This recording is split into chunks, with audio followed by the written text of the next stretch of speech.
사랑합니다. 벌써 2018년이 됐네요. 지난 한 해를 생각해 보면 우리 교회 자체적으로는 주님 은혜 가운데서 참 저희가 평안을 누리며 살았다라고 생각할 수 있는데요. 각 가정별로 보면은 또 풍파가 있을 수 있고, 어떤 분은 또 시대에 잠길 수도 있고, 또 어려움 겪은 분도 있을 것입니다. 그래서 오늘 우리가 나와서 기도할 때 새해는 그런 아픔들이, 근심들이, 슬픔들이 좀 해소되는, 그래서 하늘의 소망으로 이제는 즐거움 가운데 살아가는 한 해가 되기를 기도하시고, 이제 주님의 그 인도하심을 받으시기를 바라겠습니다. 이제 올해 우리가 살아갈 교회가 지향해야 할 길이 무엇인가에 대해서 좀 논의를 했고 하는데, 두 글자입니다. 혹시 아시는 분 있어요? 네? 소망입니다. 자, 먼저 디모데전서 4장 10절을 보시기 바랍니다. 소망입니다.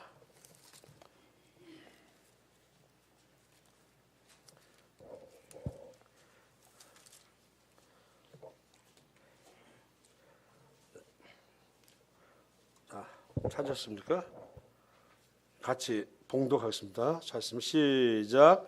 이를 위하여 우리가 수고하고 힘쓰는 것은 우리 소망을 살아계신 하나님께 두미니 곧 모든 사람, 특히 믿는 자들의 구주시라.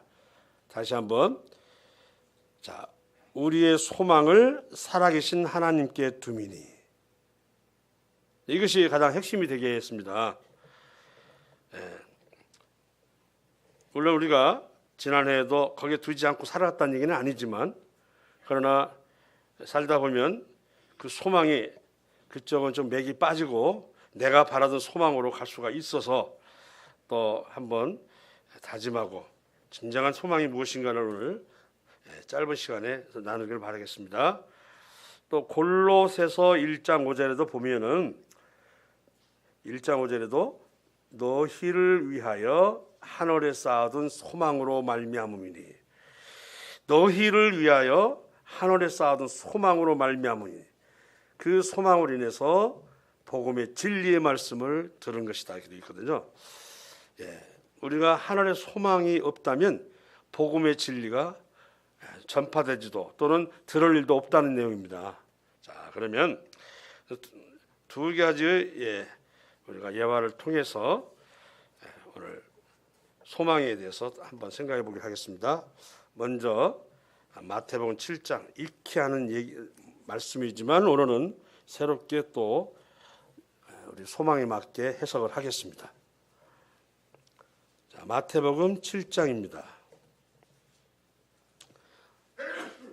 익히 알고 있는 얘기고 잘 알고 있는 말씀입니다. 하지만 새 소망에 맞춰서 함께 묵상하겠습니다. 자, 찾으십니까?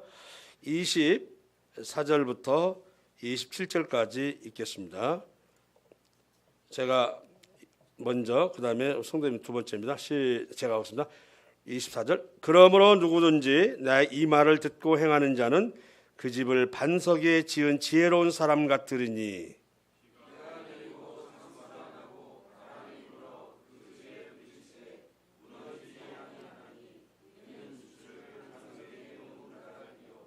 나의 이 말을 듣고 행하지 아니하는 자는 그 집을 모래 위에 지은 어리석은 사람 같으리니,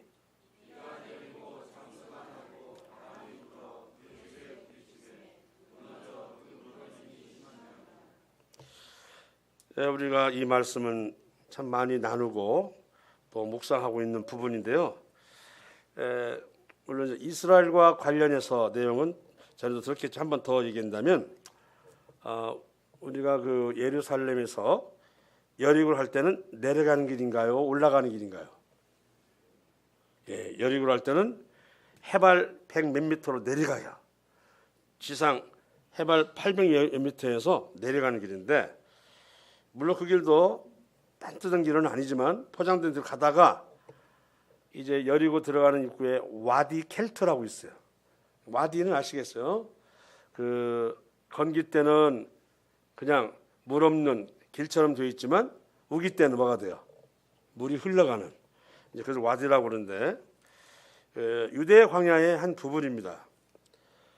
근데 이렇게 꼬불꼬불하고 내려가다가 와디 켈테타 이르면 갑자기 그 바닥에 평평하고 그리고 막 모래를 누가 다져놓은 듯이 돼가지고 막 찝차가 달리고 버스가 달려도 바퀴가 빠지지 않는 길이 나와요. 이제 우리가 건기 때 보면 옆에 보면 다 바위 투성이고 그리고 길이 구불구불하니까 어디다 집을 지을까라고 생각하면 당연히 어디다 짓겠어요? 차가 다니니까 아예 평평한 데다 짓겠다는 생각이 들잖아요. 그 옆에 일부러 석축을 싸가지고 평평하지 않는 바위에다가 이렇게 집을 짓는다는 거 쉽게 생각하지 않아요. 자, 그럴 때 어떤 일이 나겠냐는 것이죠. 얼마간은 좋았겠지만 우기가 되면 이제 그렇게 길처럼 보였던 것에 뭐가 흘러가요? 물이 흘러가게 되는 거죠. 그러면 거기에 세웠던 집은 어떻게 되는 거예요? 지금 그 얘기를 상상하면서 그래서 울퉁불퉁하고 하는 그 발투성이지만 그것을 석축을 쌓고 펴서 그 위에다가 집을 짓는 이것은 우기 때가 온다 할지라도 전혀 해를 입지 않는 집이 될 것이다 이런 얘기인데요. 지금까지 그 말씀 속에서 이제 오늘 해석을 하겠습니다. 집을 세우는데 우리가 기초가 되는 그런 반석은 우리 하나님께서 제공하신다고 하는 얘기인데요. 반석했더니 누가 생각납니까? 반석이 뭡니까? 그리스도입니다. 반석이라는 말은 넓고 평평한 바위 그 말이잖아요. 그런데 그 상징적 의미는 뭐죠?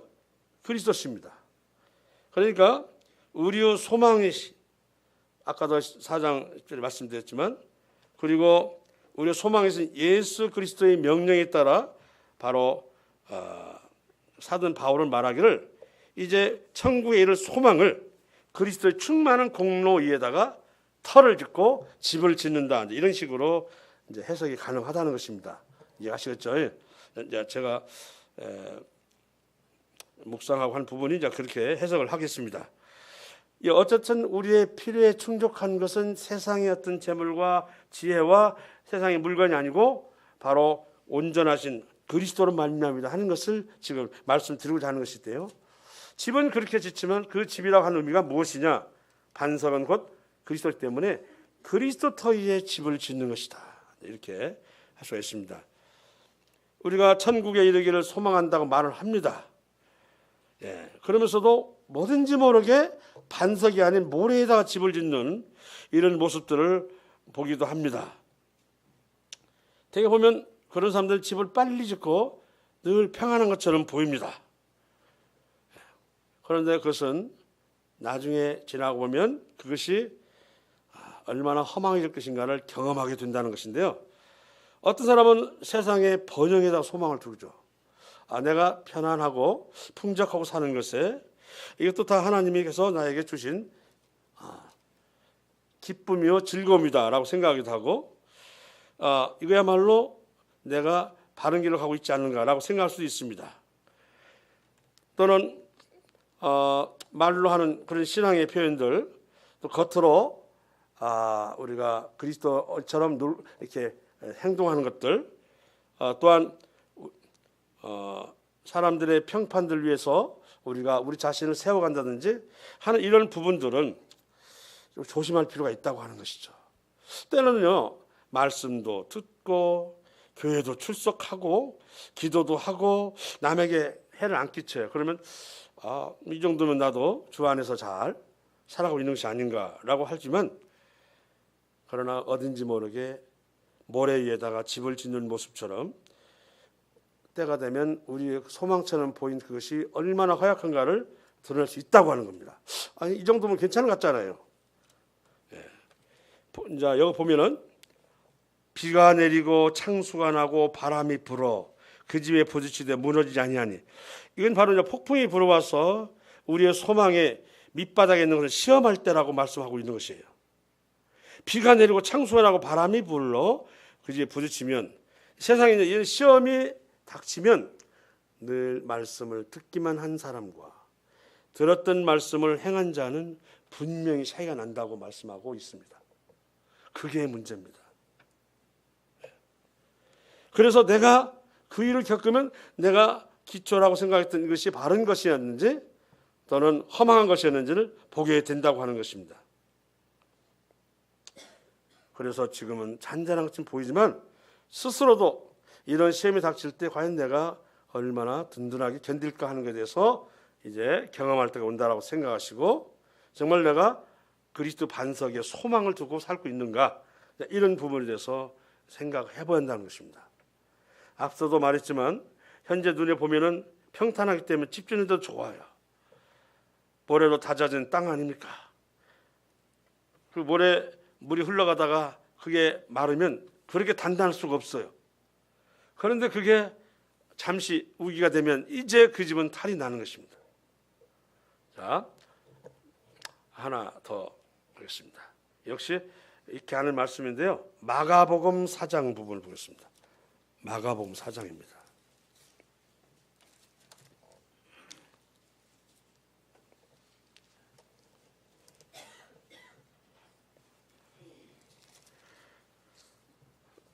예, 21절에 또 그들에게 이르시되 하셨죠? 사람이 등불을 가져오는 것은 말 아래나 평상 아래에 두려 함이냐 등경 위에 두려 함이 아니냐. 이것도 읽히 알고 있는 내용인데 오늘 이 부분도 함께 소망과 관련해서 나누기를 바라겠습니다. 등불 그게 남포등 같으면 이렇게 유리로 되어 있는 것이고 그냥 호롱불 같으면 그냥 불꽃이 올라오는 거 있죠. 어쨌든 이런 등불이 있습니다. 그런데 놀라운 것은 말 아래, 저는 말이라고 해서 타는 말인 줄, 그런 타는 말이 아니죠. 뭐라고 그랬죠? 이 말은 곡식을 되는 그 한 발들이 있잖아요. 18리터인가 22리터인가까지 그 곡식을 두는 말 아래에 둔다. 좀 이상하지 않아요? 또 하나 평상 아래에 두려 하느냐. 보통 우리가 등불을 아래에 둔다라고 말할 때는 책상 밑에나 둔다든지 말할 때 또는 장롱 밑에 둔다 할지 또는 식탁 아래에 둔다 할지 이렇게 하면은 이해가 가는데 갑자기 여기 보니까 무슨 곡식을 대는 말 아래다 둔다라고 생각할 때 의심하지 않았습니까? 이게 뭔 뜻인가? 그리고 평상 아래에 둔다. 평상에서 쉬려는 것은 어떤 편안함인데 그 이상하죠. 자, 한번 이 부분도 생각해 보겠습니다. 왜 등불을 등경이라고 해서 이렇게 그 받침대 등불 높이 받칠 수 있는 데다 이다 올리면 되는데 이렇게 올리면 되는데 어디서 무슨 콩, 쌀, 밀을 대는 무슨 말 아래 놓는다. 연결이 잘 안 돼요. 그죠? 그 무슨 평상 아래 둔다. 이런 부분에는 또 상징이 있는 것입니다. 그 말은 뭐냐면 아시겠지만 곡물을 되라고 하는 것이죠. 따라서 그 곡물을 되는 무엇과 관련이냐면 경제적인 것과 관련이 있다고 하는 것입니다. 우리가 풍족을 누리자는 것은 곡간에 쌀이 가득할 때 하는 쓰는 말이거든요. 그러니까 그 등불을 갖다가 그 곡물 된 동그란 통 밑에다 둔다고 하는 것은 등불은 위에 둬가지고 멀리 비춰주는 그리스도인의 빛이 되어야 누가 영광을 받으세요? 누가? 하나님 영광을 받으실 텐데 그 밑에다 두니 또 평상 아래 두면 무슨 영광이 되겠어요? 이게 그 말은 뭐냐면 인생의 자신의 경제적인 문제, 돈벌이 문제, 재물 이런 것에 그냥 가려워져서 등불이 어떻게 되는 거예요? 제 빛을 드러내지 못하는 것입니다. 내 마음속을 잡고 있는 재물과 그러죠? 그리고 돈벌이와 또는 풍족이라고 하는 것, 경제적인 이런 것들을 위해서 정작 그리스도인 빛이 높이 드러내서 하나님 영광이 되어야 되는데 그게 가려지는 거예요. 이걸 조심하라고 말씀하고 있는 것이에요. 이해가시죠? 너희들이 그런 것에 마음을 두게 되면 당연히 우리 그리스도인들이 그 빛이 드러날 수가 없습니다. 그러고서 어떻게 등불이 온 방을 환하게 비치겠습니까? 가려졌는데. 생각해 봅니다. 과연 우리가 소망을 그렇게 하늘에 둔다고 하면서도 정말 우리가 그리스도인다운 삶을 제대로 드러내지 않는 것은 나의 어떤 부분 때문에 막혀 있는 것이 아닌가. 그런데 이것을 전혀 등한시한다는 얘기는 아니지만 거기에 우리가 몰입할 때 우리는 그리스도인의 이런 자세나 태도가 가려지는 것이며 그것은 하나님께 근심이 되는 일이라고 하는 것이며 당연히 그 믿음은 갈수록 점점 이제 상실돼 간다는 것입니다. 또 하나 평상 아래에 두려야 합니다. 우리 평상 모르는 사람 없죠. 특히 그 여름날 그 저녁이 되면 마당가에다 딱 평상을 놓고 이렇게 동네 아주머니들이나 어머니가 앉아가지고 또 가운데 바구니에 든 옥수수나 고구마나 하지 감자 놓고 이걸 우리는 어머니 그 물을 배고 있다가 스르르 잠이 들대. 그 평상 잊지 못합니다. 근데 그 평상은 뭐냐면 편안함이죠. 안락함이잖아요. 그런데 또 뭐가 나타나냐면 나태함, 안일함.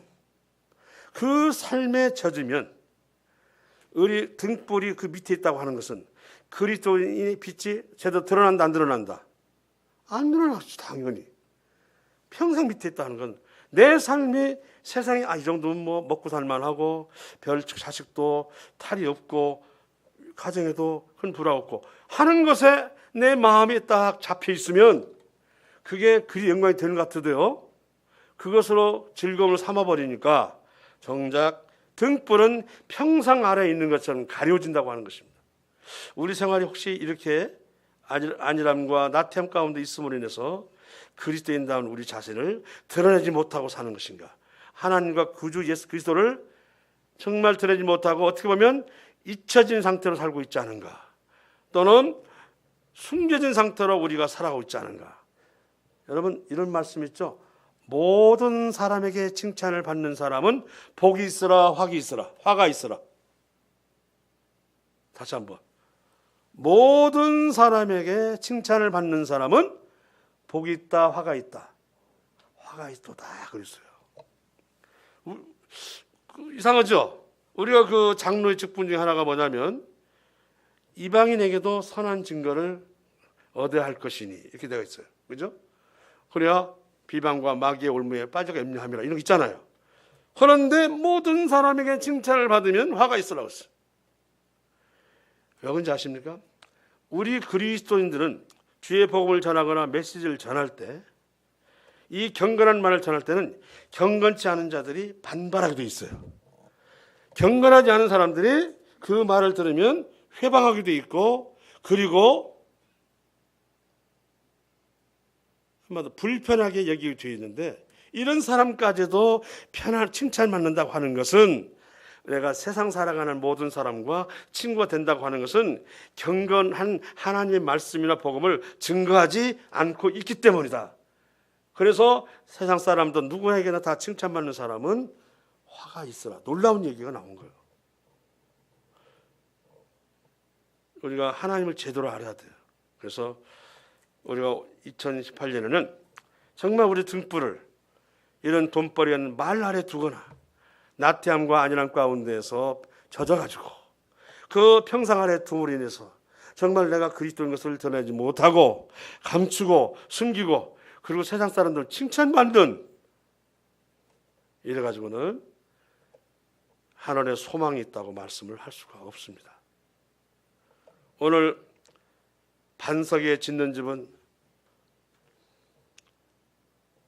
단단해서 바람이 불고 창수가 나도 무너지지 않는다고 그랬어요. 거듭 말씀이죠. 그 반석은 어디라고요? 예수 그리스도에 터여진다고 하는 우리의 신앙의 믿음의 터를 둔다고 하는 것으로서 결국 그 말씀은 그리스도에게 소망을 두는 삶을 말씀하고 있습니다. 그러나 모래에 있는 것은 금방 짓고 편안하고 그리고 쉽고 세상의 평판이나 그죠? 세상의 상황과 형편에 맞춰 살아가는 나중에 그걸로 인해서 이완 삼는 이런 삶이 되는데 그게 비가 내리고 창수가 불면 이제 비로소 드러난다는 것입니다. 그것이 얼마나 모래에 짓는 집처럼 허망할 것인가. 그래서 올해는 정말 이 두 가지 말씀을 생각하고 이제는 말이 아닌 정작 등불을 등정위에 놓고 살아가는 한 해가 되기를 바라옵고, 비록 이방에 선한 증거를 남기는 분명하지만 방금 말한 것처럼 하나님께 경고 돌려야 할 부분들을 감추고 숨기고 잠재우고 살다가 세상 사람 칭찬받고, 그러나 정작 하나님께는 꾸중 듣는 우리 되지 않게 하시길 바라겠습니다. 예, 이상입니다.